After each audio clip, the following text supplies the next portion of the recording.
بسم اللہ الرحمن الرحیم۔ اللہ کے نام سے شروع جو نہایت مہربان رحم کرنے والا ہے۔ اچھا، یہ ایک گفتگو ہوئی تھی ہماری کہ وراثت کے اندر عورت کو کم حصہ کیوں دیا جاتا ہے اور مرد کو کیوں زیادہ دیا جاتا ہے۔ یہ ایک اس پر جو ہے سوال کیا گیا تھا، تو اس کے حوالے سے میں نے کہا کہ کچھ وضاحت کر دوں۔ دیکھیں، پہلی بات تو یہ سمجھیں کہ ہم مسلمانوں پر ایز اے مسلم یہ بات لازم ہے کہ we should accept all orders from Allah عز و جل اینڈ فرام نبی اکرم صلی اللہ تعالیٰ علیہ وسلم۔ بلکہ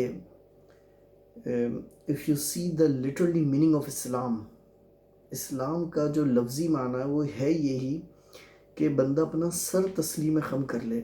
اپنے سر کو جھکا لے، جو بھی اللہ کے احکام ہیں، قرآن کے احکام ہمیں بتائے گئے ہیں، احادیث میں جو بیان کیا گیا ہے، ہم اس پر سر جھکا لیں۔ اور پھر اللہ تعالیٰ کے احکامات میں بہت ساری حکمتیں ہوتی ہیں، اور ضروری نہیں کہ وہ ساری حکمتیں ہمیں سمجھ میں آ جائیں۔ ہم اللہ تعالیٰ کی ہر حکمت کو اپنی ناقص عقل اور ناقص علم کے ذریعے سمجھ جائیں، تو یہ ضروری نہیں ہوتا۔ بہرحال میں تھوڑا سا اس پہ گفتگو کرنا چاہوں گا کہ وراثت میں مرد کو یہ جو کہا جاتا ہے کہ زیادہ حصے ملتے ہیں اور عورت کو کم، تو چند ایک چیزیں ہیں اس میں، کچھ میں پوائنٹس بیان کر دیتا ہوں۔ دیکھیں، پہلا پوائنٹ تو یہ ہے کہ یہ جو کہا جاتا ہے کہ عورت کو کم حصے ملتے ہیں، مرد کو زیادہ، تو دیکھیں ہر صورت میں ایسا نہیں ہے۔ ہاں، بعض صورتوں میں ہے، بلکہ وہ لوگ جو اہل علم ہیں وہ میری بات کو بڑی اچھے انداز میں سمجھ رہے ہوں گے کہ جو انہیریٹنس کا جو علم ہے، جو علم وراثت ہے،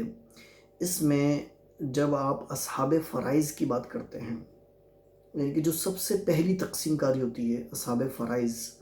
ان میں مرد کتنے ہیں؟ 4 مرد ہیں، اور عورتیں کتنی ہیں؟ 8 قسم کی عورتیں۔ تو اس حساب سے بھی اگر دیکھا جائے تو عورتوں کو حصے ملتے ہیں، جبکہ مرد کے جو حصے ہیں،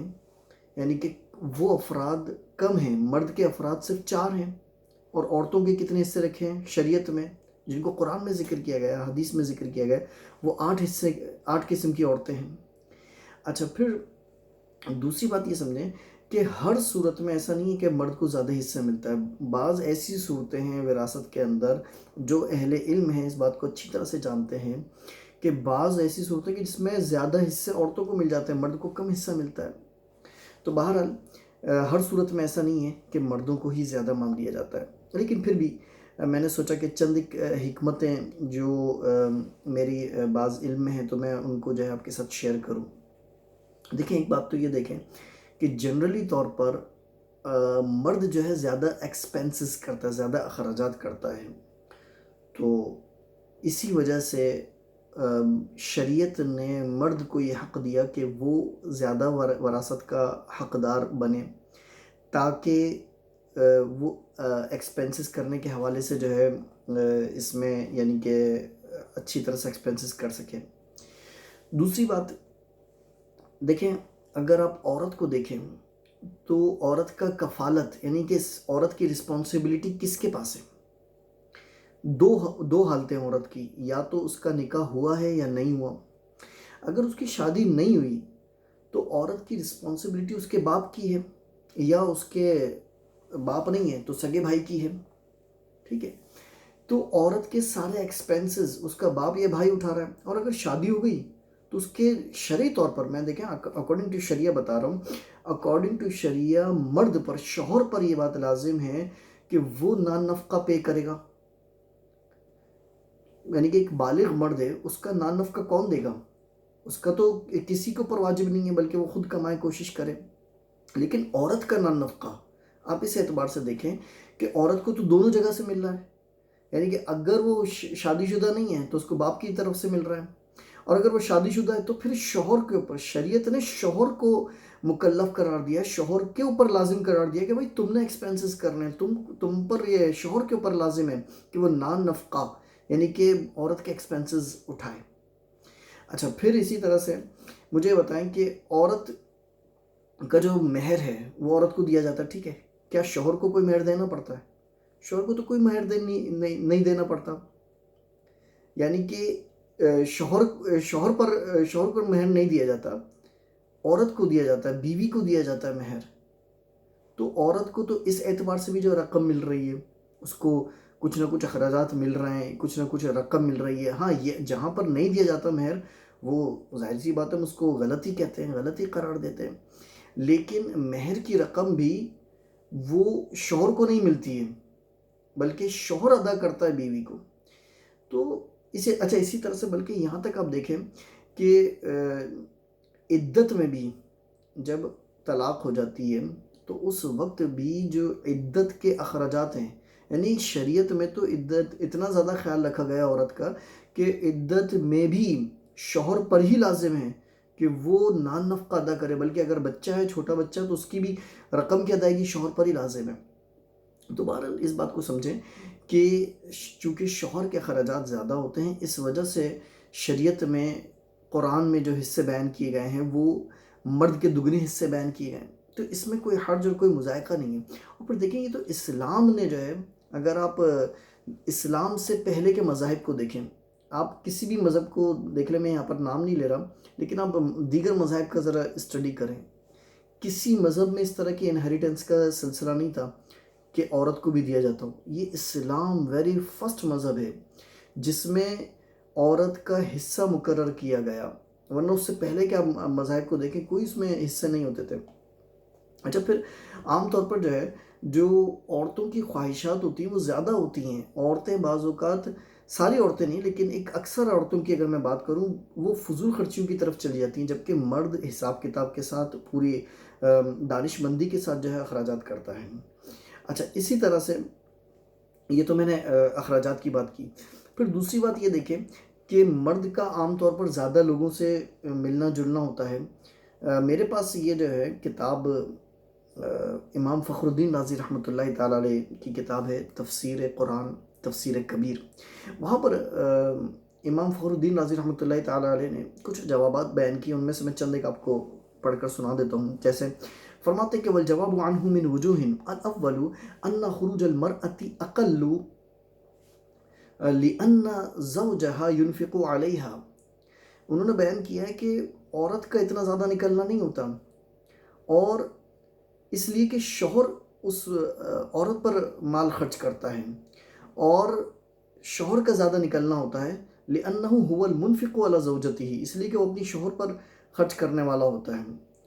اور جو زیادہ گھر سے نکلنے والا ہوتا ہے، اس کے بارے میں فرماتے وَمَنْ كَانَ خُرُوجُهُ أَكْثَرَ فَهُوَ إِلَى الْمَالِ أَحْوَجُ، جو گھر سے زیادہ نکلنے والا ہوگا تو وہ مال کا زیادہ محتاج ہوگا، ٹھیک ہے۔ اور بھی بہت ساری انہوں نے وجوہات بیان کی ہیں، اور پھر یہ بیان کیا کہ وَإِنَّمَا يَقْدِرُ الرَّجُلُ عَلَى ذَلِكَ لِأَنَّهُ يُخَالِطُ النَّاسَ كَثِيرًا، اس لیے کہ مرد کی ملاقات لوگوں سے بہت زیادہ ہوتی ہے، اور عورتوں کی کم ملاقات ہوتی ہے لوگوں سے مرد کی نسبت۔ تو مرد جو ہے زیادہ، چونکہ اس کو ایکسپینسز کرنے ہوتے ہیں، اس وجہ سے اس کو یعنی کہ وراثت میں زیادہ حصہ دیا گیا ہے۔ پھر مرد عام طور پر عورت کے مقابلے میں آسانی کے ساتھ نیک کاموں میں خرچ کر سکتا ہے۔ ظاہر سی بات ہے، مرد کے ایک زیادہ تعلقات ہوتے ہیں لوگوں سے، غریبوں سے، یتیموں کو آسانی کے ساتھ وہ مال پہنچا سکتا ہے، مصیبت زدوں کی مدد کر سکتا ہے، مسجد کی تعمیر اس کو پتہ ہوتا ہے کہ بھئی کون سی مسجد کی تعمیر ہو رہی ہے، کون سا مدرسہ تعمیر ہو رہا ہے، مسافر خانے میں وہ آرام سے پیسے خرچ کر سکتا ہے، پل بنوانے میں، اور اس طرح کی دیگر چیزوں میں جو نیک کام ہیں، فلاحی کام ہیں، ان میں آسانی کے ساتھ پیسہ خرچ کر سکتا ہے۔ اسی طرح سے یہ بھی جو ہے ذہن میں رکھیں کہ ہمیں احکام الہیہ جو ہمیں اگرچہ ظاہری طور پر ہمیں لگتا ہے کہ وہ جو ہے نا ہمیں سمجھ نہیں آ رہے ہو، لیکن ہمیں چاہیے کہ ہم ان پر آنکھیں بند کر کے عمل کریں، اور یہی ہے نا، ہمارا دین یہی سکھاتا ہے۔ بلکہ مفتی احمد یار خان نعیمی رحمۃ اللہ تعالیٰ نے تفسیر Naeemi volume number 4 page number 508 پر بڑی پیاری بات ذکر فرمائی ہے۔ فرمایا کہ یہ مرد کو میراث میں عورت سے زیادہ جو حصے دیے جاتے ہیں، اس کے حوالے سے انہوں نے فرمایا کہ اس لیے کہ بیٹی کا ذمہ اپنا خرچ ہے نہ دوسروں کا، یعنی کہ بیٹی کا جو خرچ کرے گا وہ باپ کرے گا، شادی سے پہلے اس کا خرچ باپ کے ذمے ہے اور شادی کے بعد خاوند کے، مگر بیٹے یعنی کہ جو لڑکے ہوتے ہیں اپنا بوجھ بھی ہے، یعنی کہ خود کا وہ ہم سیلف وہ یعنی کہ اپنے ایکسپنسز کرے گا، پلس اپنے بیوی بچوں کا بھی، یعنی کہ آپ مرد کو دیکھیں تو مرد نے اپنا خرچہ بھی کرنا اور بیوی بچوں کا بھی، تو لہٰذا زیادہ خرچ کرنے والے کو زیادہ حصہ دلوایا گیا، اور پھر مزید انہوں نے اس پہ تفصیلی کلام کیا ہے۔ تو بہرحال آخر میں یہی عرض کروں گا، ہو سکتا ہے میں نے چند ایک وجوہات بیان کرنے کی کوشش کی ہے، لیکن ہو سکتا ہے کہ ہمیں یہ 100% ہو سکتا ہے ہماری سمجھ میں نہ آ سکے، لیکن اسلام کا جیسے کہ میں نے آپ کو معنی بتایا وہ یہی ہے کہ ہم نے اپنے رب تعالیٰ کے احکامات پر اور احادیث طیبات پر آنکھیں بند کر کے عمل کرنا ہے۔ تو اللہ تعالیٰ ہمیں توفیق عطا فرمائے کہ ہم دین اسلام کی تعلیمات کو کما حق سمجھ کر اس پر عمل کرتے رہیں۔ آمین بجاہ النبی الامین۔